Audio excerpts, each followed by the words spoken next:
Hi everybody, Deb Miller, your current president with Cascade UU Fellowship. We had our regular board meeting on Thursday night, and here is your virtual update this month. In October, we appointed a task force to make recommendations on the formation of the Building Finance Committee. We also asked them to assess the current architectural building team and if there should be any alignment between the two.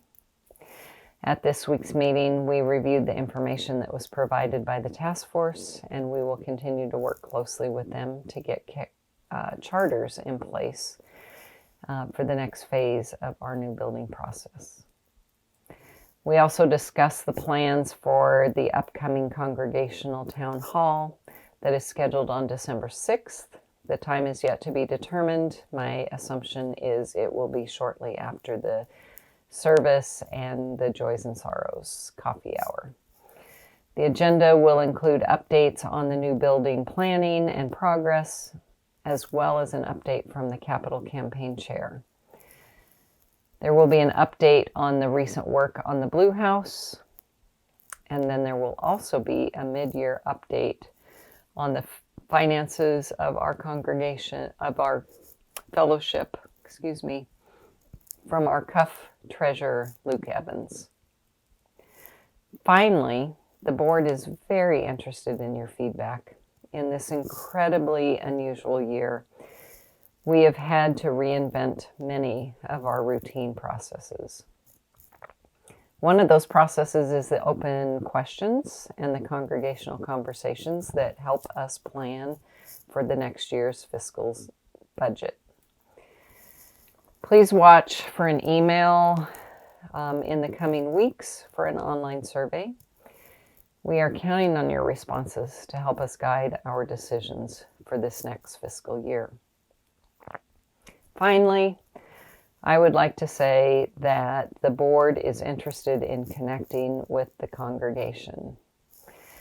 It is so incredibly difficult for us to reach out in the ways that we used to.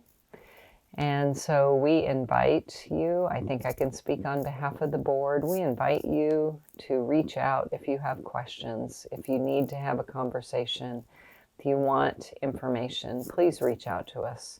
Our contact information is in the directory, and you can reach out and ask Reverend Laura or Sharon for our contact information.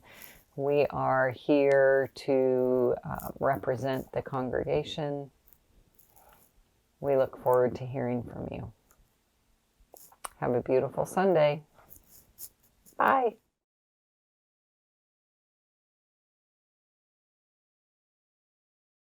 Please join me in the chalice lighting.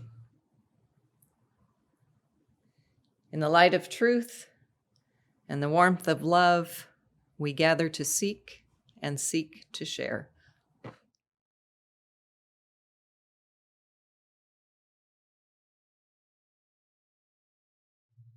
Our opening words this morning are from Ma Teresa Tet Castillo Gallardo, When I Change. This is a responsive reading. I'm going to read a line, then I will lift my hands and welcome you to join me in the response. When I change, the world changes. We are here to derive meaning in our actions. When I change, the world changes. We are here to win our power back over our areas of powerlessness. When I change, the world changes. We are here to deepen our understanding of ourselves in order to strengthen self-discipline. When I change, the world changes. We are here to abolish prejudice with an appreciation of our diversity and differences. When I change, the world changes. We are here to feel our personal power and our capacity to affect the lives of other people. When I change, the world changes. We are here to become teachers to each other. When I change, the world changes.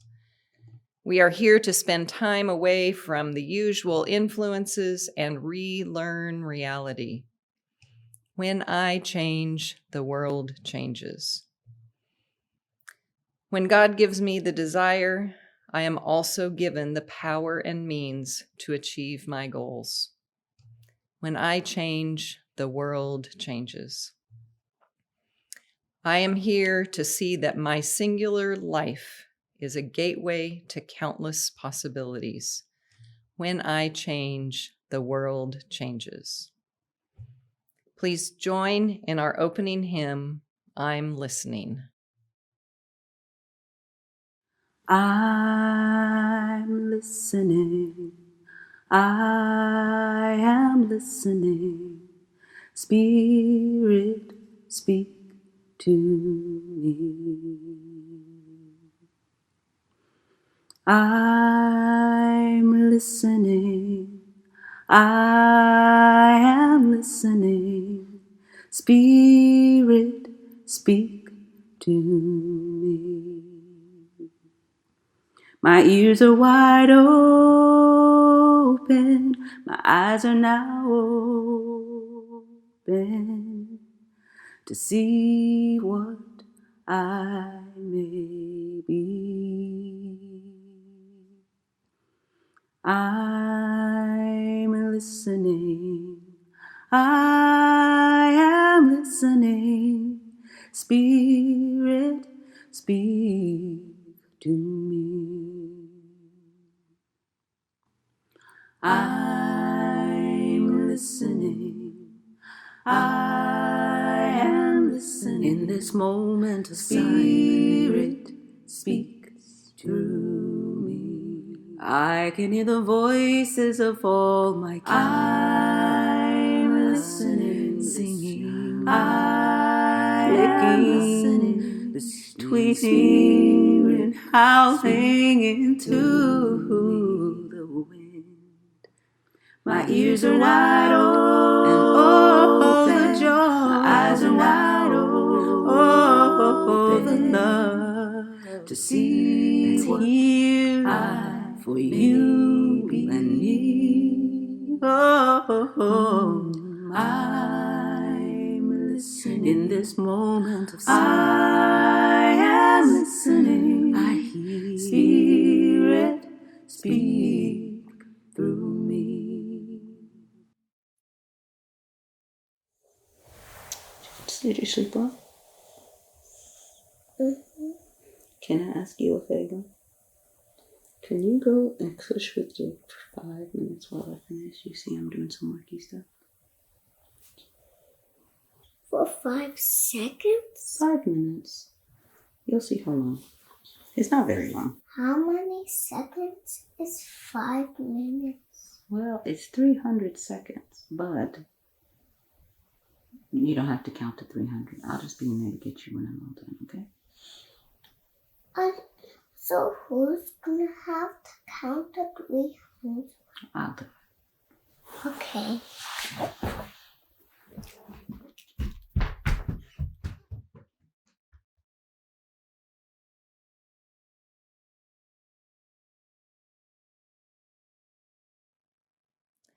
The children's author, Lewis Carroll, published the book Alice in Wonderland 155 years ago.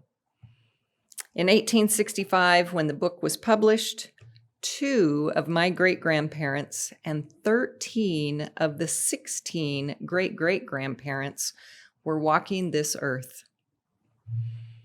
One, my paternal great-grandmother, Tora Boson Justison, seen here in this photo, she was born in Denmark the same year the book was published. She was born on the same continent as the author and immigrated to the United States in her early 20s. Curious.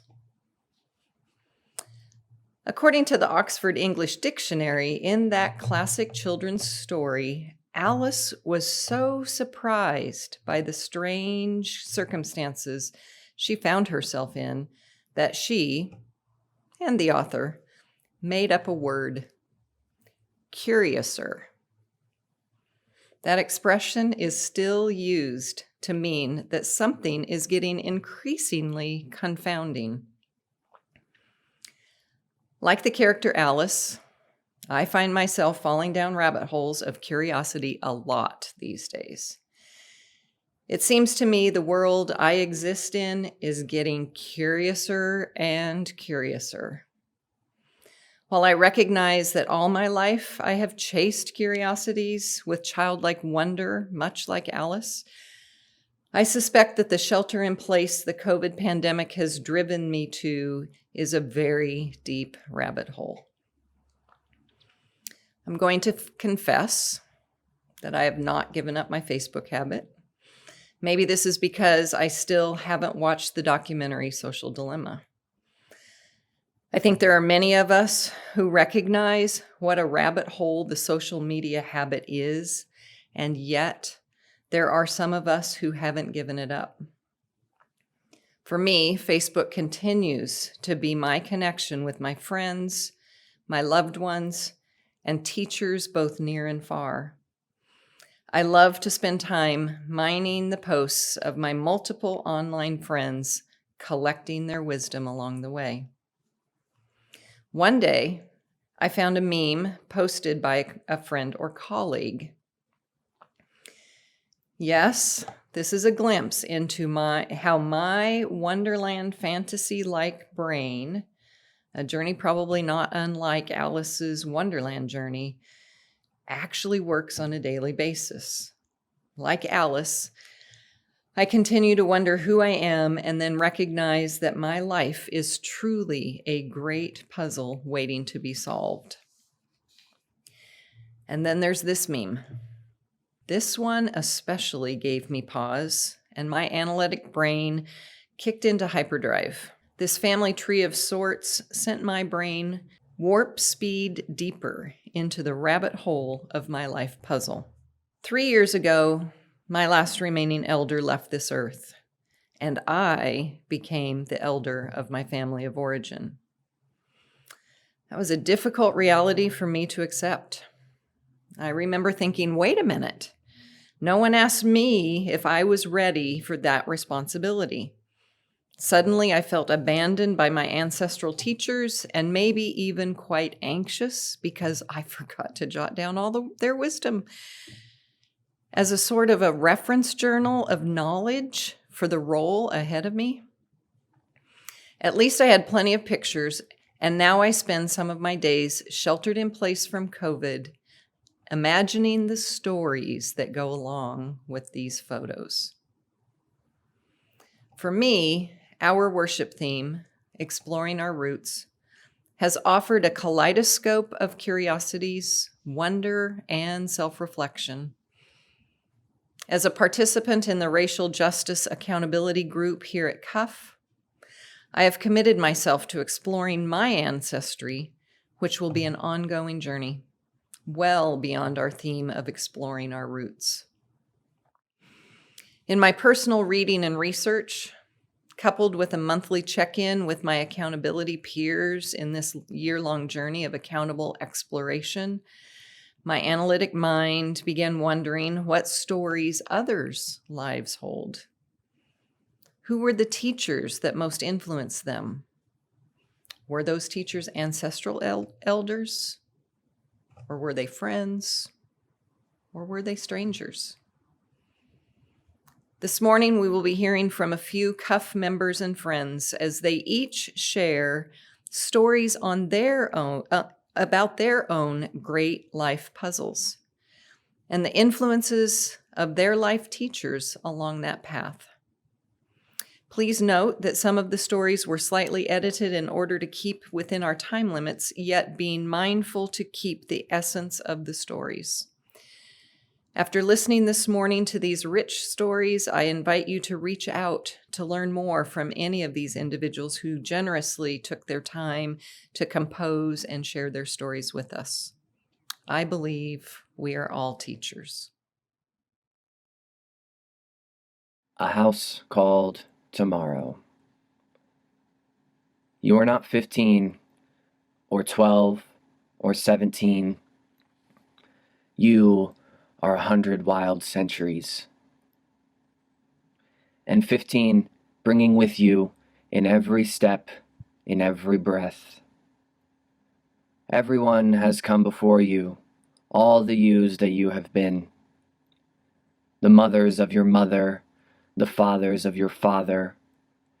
If someone in your family tree was trouble, 100 were not. The bad do not win, not finally, no matter how loud they are. We simply would not be here if that were so. You are made fundamentally from the good. With this knowledge, you never march alone. You are the breaking news of the century. You are the good that has come forward. Through it all, even if so many days feel otherwise. But think, when you as a child learned to speak, it's not that you didn't know words. It's that from the centuries you knew so many. And it's hard to choose the words that will be your own.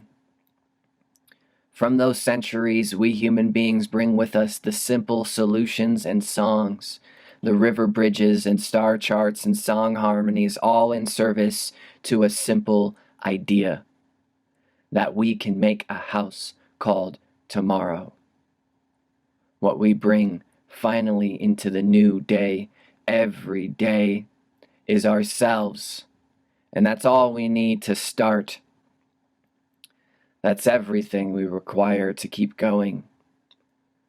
Look back only for as long as you must, then go forward into the history you will make. Be good, then better. Write books, cure disease, make us proud. Make yourself proud. And those who came before you, when you hear thunder, hear it as their applause.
I'm going to talk about a turning point in my life. But first, let me paint a brief picture of my life at that time. It was 1970, and I was 40 years old. I was separated, but not yet divorced. I was living in a furnished apartment with cracked linoleum on the floor, plastic curtains on the windows, and furniture to match. I remember feelings of loneliness and isolation. I attempted to cope by taking long walks after work. I also remember quite a few evenings in Everett taverns, where there also always seemed to be a friendly face and sometimes pleasant conversation. After a while, I was invited to join the Old Bastards Club, an informal group that met on Sundays to eat chili and drink more beer. I knew that this was not the way I wanted to continue my life, but I seemed to be kind of stuck. I met a Lutheran minister on one of my walks. We had a pleasant conversation and met to walk together for a while. He was a nice guy, but one Sunday service in his church convinced me that his religious message was not for me. I tried going to other churches, several in fact. The other churches I tried left me with a similar feeling. Good people, but a religious message that was not for me. I knew of the existence of the Unitarian Church, and also in a vague sort of way that it might have a religious message that I would be okay with. I saved it for last.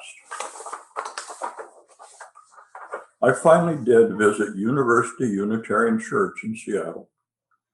Peter Rabel was a senior minister, and he was in the pulpit the day that I visited. I remember his sermon clearly. His subject was planning. He made the point that Americans are great planners when it comes to bridges and buildings and highways, but they are terrible planners when it comes to their lives. Everyone in the congregation was given an index card and a pencil. Peter Rabel then instructed us to pause, think carefully, and write 4 things that we wanted in our lives on one side of the card. Later, we were instructed to pause, think carefully, and write 4 actions necessary to achieve these things on the other side of the card. What great timing for this message. I heard it and began to improve my life. I continued to attend University Church and found that Unitarianism, which Peter Rabel defined as a rational religion, was where I belonged. I remain a Unitarian to this day.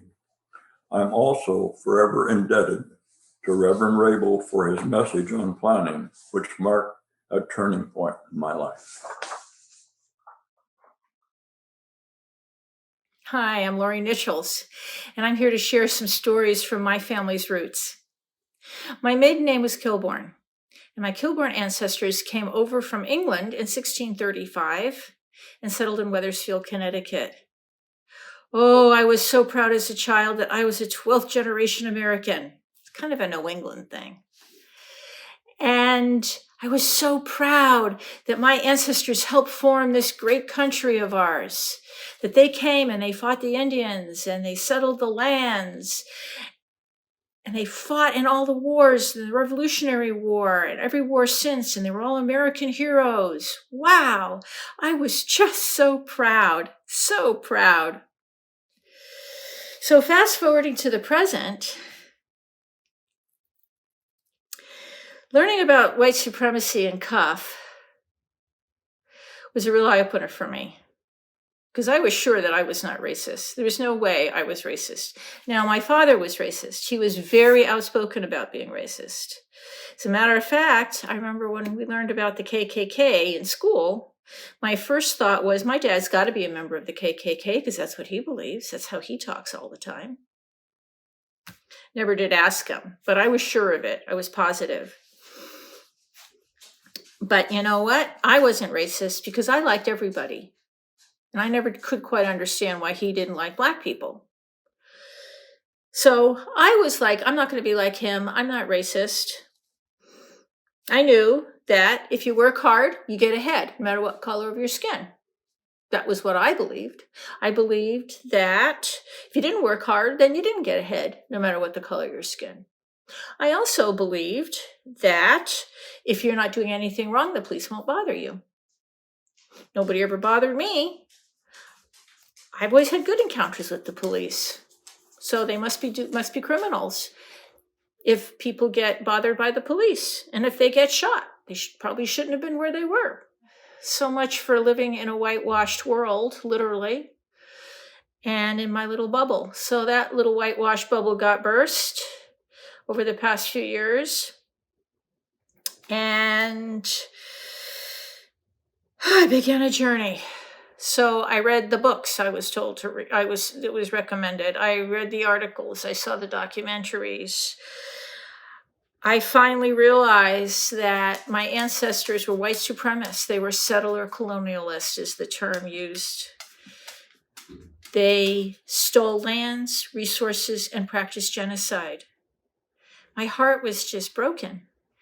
Trying to reconcile with this was really tough. So Reverend Laura gave me a tip. She said, Lori, go into a meditation, connect with an ancestor, talk to them, and see if you can forgive them. I thought, that's a good idea. I can do that. Wow. I did. I felt my ancestor's presence. And I forgave him. I forgave them all. And I feel so much better. And I know they're here. And I know if I call on my ancestors, they're here. They're always here. But we have to call on them. So another great eye-opening event for me was this year's General Assembly, which I attended virtually because the main theme was about the 400 years of colonial rule in this country. One of the speakers really made a big impact on me. And she wrote the book, The Indigenous Peoples' History of the United States, Roxanne Dunbar Ortiz. That was a tough book to get through. I finally got through it.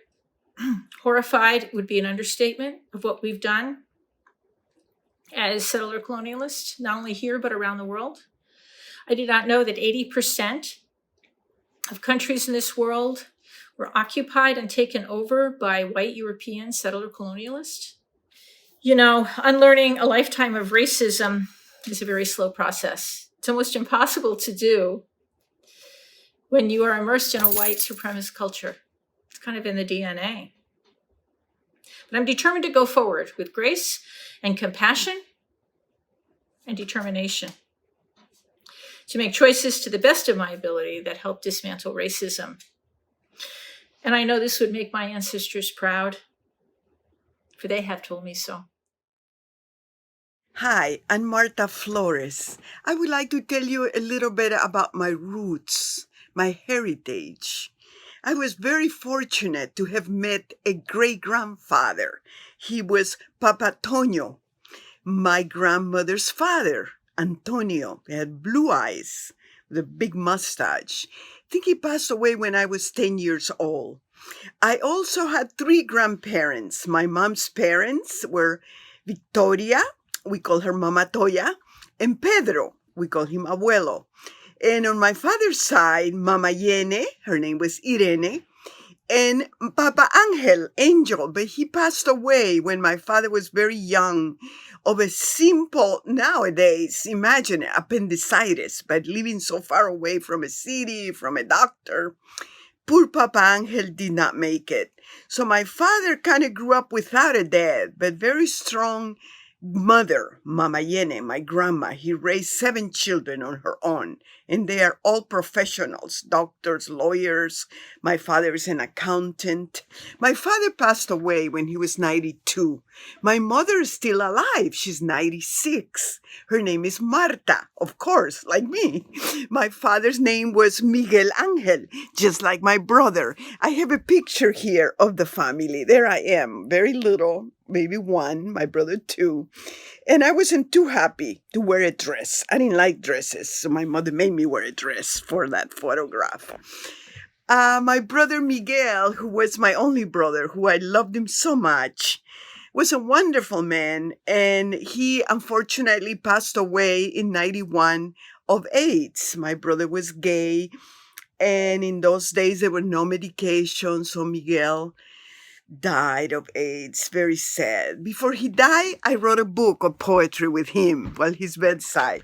And the poetry was about the stories of our family, because I know so many funny stories and we have so many incredibly funny people that I fill up a whole book of anecdotes. And about Miguel. I also wrote another poetry book called Piel de Barro, Skin of Clay. Piel de Barro was written after my divorce in 82. Very painful time in my life.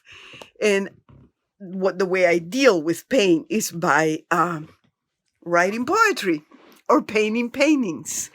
I have some of my different paintings, posters I have done through my life. My mother is in El Salvador. I visit her often enough. She's a wonderful lady. We have a great relationship, more of friendship. I wrote a poem for my mom a few years back. I will read it to you now. It's called Mother, of course. Mother, miraculous medicine alleviating my pain, embracing umbrella covering me from the rain, gentle breeze blowing away my fears, soft hand wiping away my tears.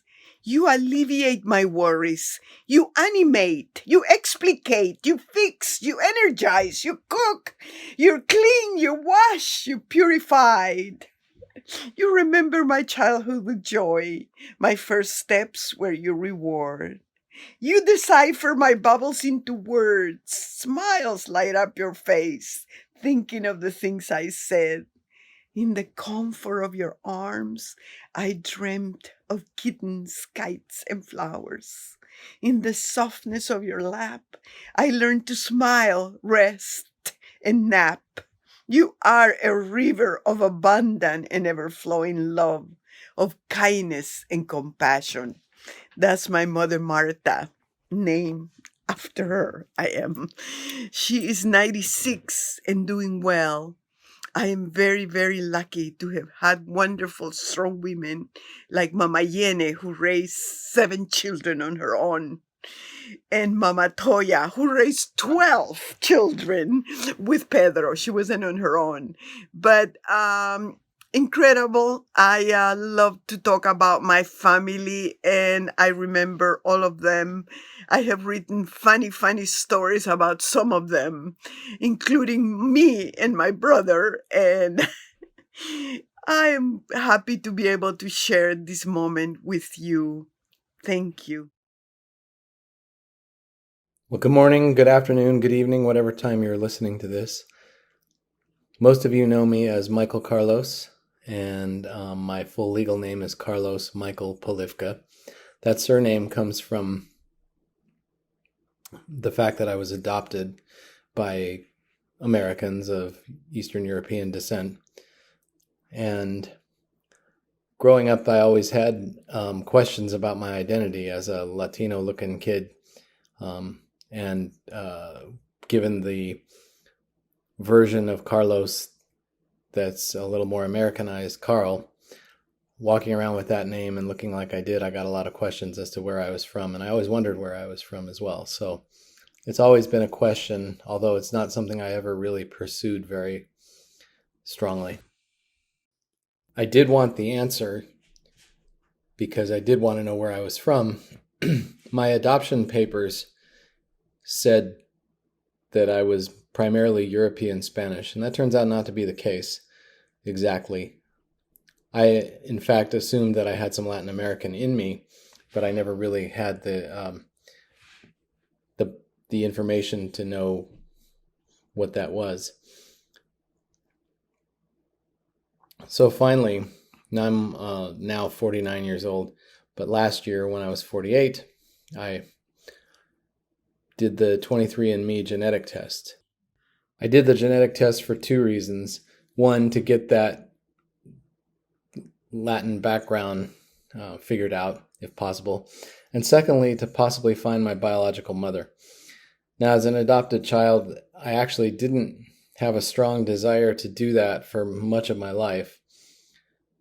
It just wasn't a priority. I had two perfectly good parents, and I was raised with every opportunity that I could possibly imagine.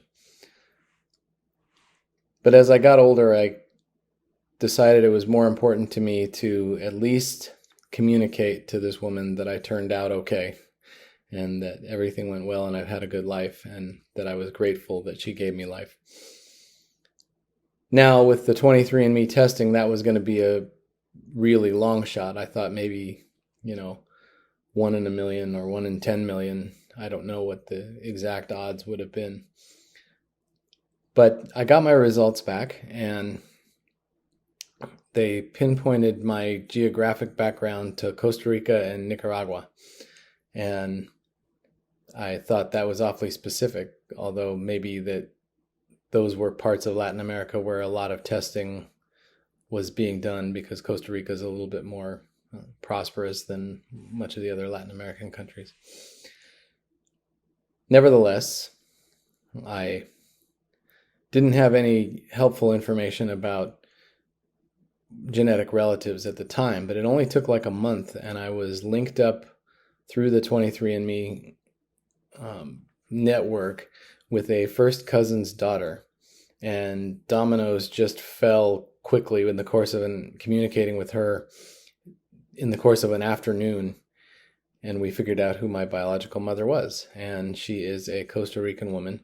I was conceived in Costa Rica. She immigrated to the U.S. As a single mother, pregnant with me. I was born in Washington, D.C. I had known that, and so there's a lot more drama to that story. It's very interesting, but I don't have time to go into it. So I will just show you. I did go down there a couple months after we made this discovery. I went down, and here is a photo of our first meeting. And you can see that we were both very happy and very pleased. And this turned into way more than I bargained for. We're developing a full relationship now. I thought maybe there would be I would send a handwritten letter saying thank you at best. And this turned out to be much more than I expected or even hoped for. So that's my story, and I appreciate you listening.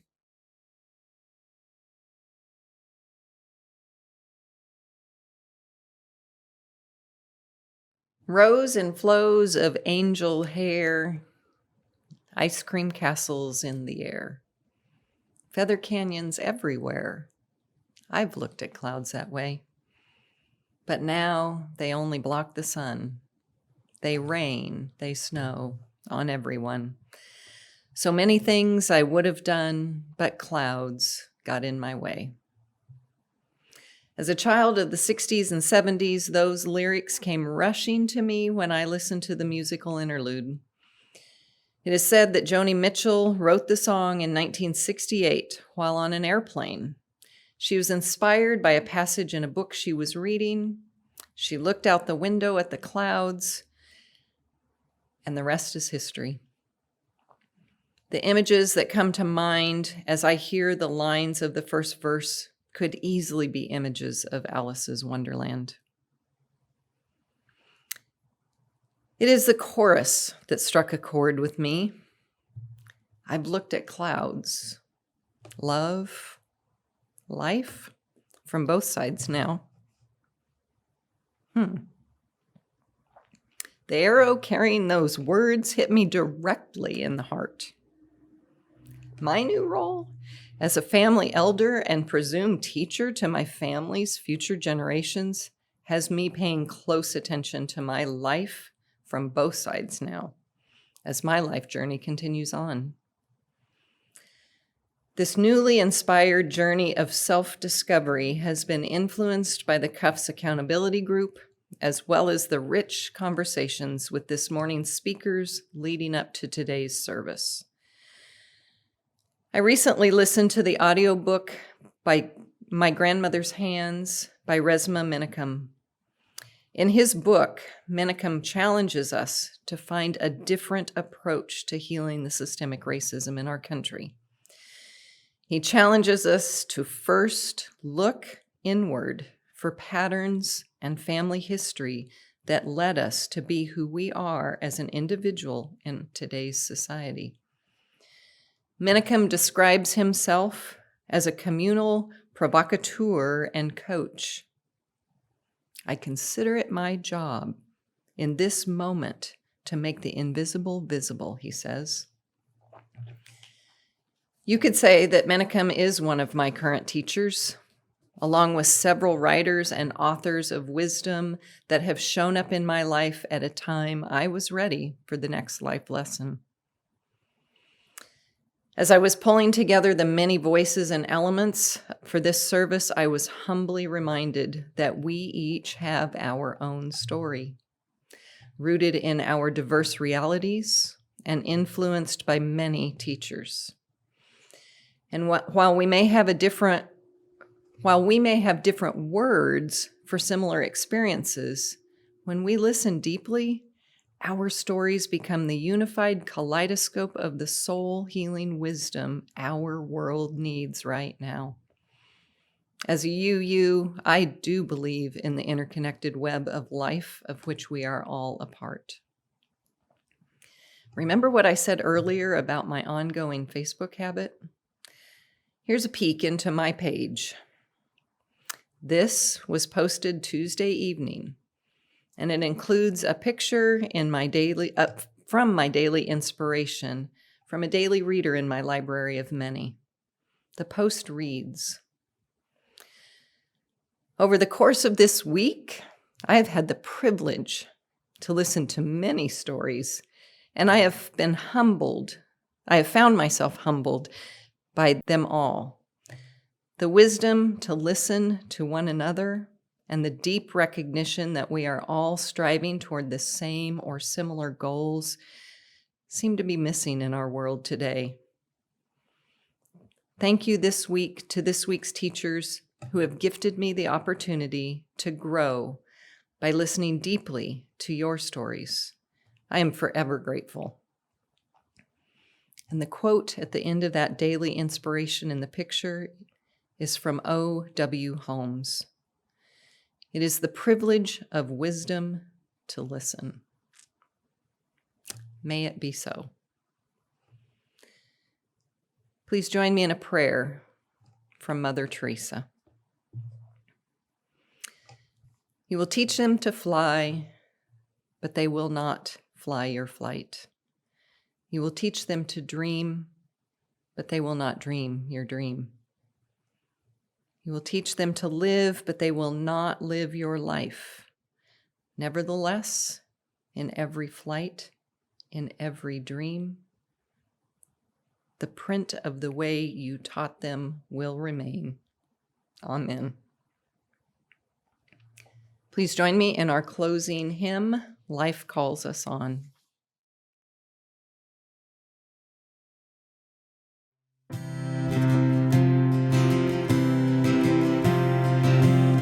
Here in reverence now we gather for the blessings we have known, with a pledge to one another that we journey not alone. Joy and sorrow make us wise into all that lives and dies. Love calls us on. Love calls us on. Words and deeds of those before us waken here to keep us strong. Lend our voices in the chorus of creation's living song. Courage bids us lift our eyes upward to the shining skies. Hope calls us on. Hope calls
May we all live life unafraid and not fear looking at our past to learn from it. May we be brave enough to pave the way for new beginnings. Love be with you. Please join me in the chalice extinguishing words. We extinguish this flame, but not the light of truth, the warmth of community, or the fire of commitment. These we carry in our hearts until we are together again.